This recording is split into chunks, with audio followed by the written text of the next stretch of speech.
It's about a 45-minute train journey in from where they are.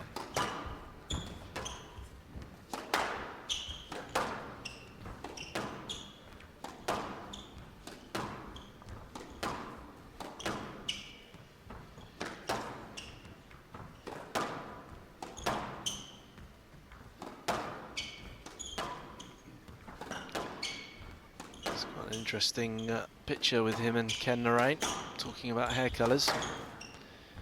But we're into this crucial tie break. Will Golan utilise the unforced errors from Selby? Cat and mouse rallies here, Parky. Well, he's been given a chance, hasn't he? Which is a bit worrying for Selby, because someone like Golan can't give that type of player. That's a great shot. Chance. He's Wonderful. got it back. Quick movement back to the tee there. The Englishman. Good pressure here. Oh. Suits you.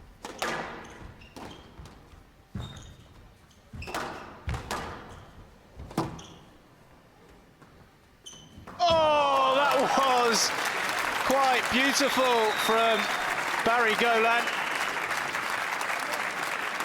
Look at this. 11-10. Easing it in with his chin.